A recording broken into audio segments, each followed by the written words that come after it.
नष्ट कर दिया है। हमारी रक्षा करें भोलेश्वर। हमारे यज्ञ तप और आश्रमों को नष्ट करने के पश्चात अब वो हिमालय राज पर भी आक्रमण करने के लिए आगे बढ़ रहा है। वो दुष्ट अपनी मृत्यु से पहले ही क्यों मरना चाहता है? दुष्कर्म करने वाला कभी दंड से बचता नहीं। इतना सरल सत्य भी नहीं समझता वो असुर। ना समझे। यदि वो ऋषि मुनियों के स्थान हिमालय राज्य को नष्ट कर देना चाहता है तो हम उसके समझ ना समझ की स्थली उसके तन को नष्ट कर डालेंगे। हर हर महादेव, हर हर महादेव। भगवान भोलेनाथ की जय हो। नारद, हम तुमसे चर्चा लौट कर करेंगे। इस समय हम तारकासुर का वध करने जा रहे हैं। महादेव, ये कार्य आपका नहीं है। तो फिर क्या ये कार्य तुम्हारा है? शिव शिव शिव शिव शिव शिव शिव शिव। भोलेनाथ, नारद और वध दोनों विपरीत दिशाएं हैं। यदि नारद किसी का वध कर सकता था तो ये ऋषिगण पीड़ित हो सकते थे। यदि नारद किसी का वध कर सकता था भोलेनाथ, तो क्या तारकासुर का अत्याचार इस जगत पर हो पाता? भोलेनाथ, नारद मात्र किसी को वध करने के लिए प्रोत्साहित कर सकता है, प्रेरित कर सकता है, वो भी लोक कल्याण के निमित्त। नारद तो स्वयं चींटी भी नहीं मार सकता। नारद, हमने कहा ना, यह अनावश्यक चर्चा का समय नहीं है। परंतु भोलेनाथ, यह समय आपके लिए अनावश्यक कार्य का भी तो नहीं है। यदि आप तारकासुर का वध करेंगे तो परमपिता ब्रह्मा जी के उस वरदान का क्या होगा जो उन्होंने तारकासुर को दिया था? तारकासुर का वध केवल आपके पुत्र के हाथों ही हो सकता है भगवान। पर नारद, हमें इन ऋषियों की रक्षा करने तथा तारकासुर को हिमालय क्षेत्र से दूर रखने के लिए व्यवस्था तो करनी ही होगी। अवश्य अवश्य व्यवस्था तो करनी ही होगी।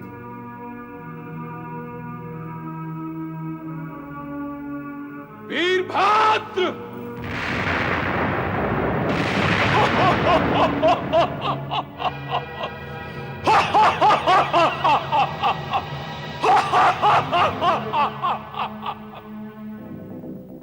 क्या आज्ञा है महारुद्र? वीरभद्र, तुम शिवगण को लेकर जाओ और तारकासुर को ऐसी शिक्षा देना कि वो ऋषि मुनियों और निर्दोष प्राणियों पर अपने अत्याचार बंद कर दे। पर सावधान, उसका वध नहीं करना, केवल उसको शिक्षा देना। जाओ, ऐसा ही होगा भूत भवन। हर हर महादेव, हर हर महादेव, हर हर महादेव।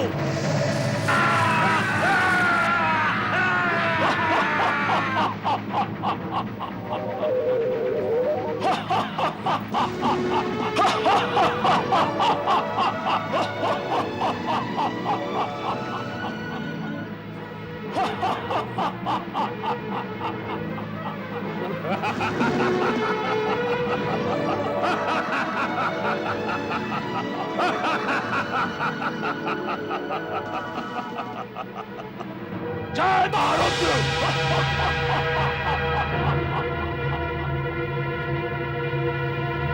जय महारुद्र!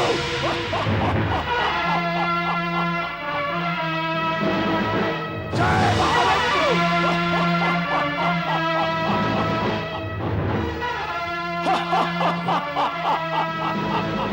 हर हर महादेव!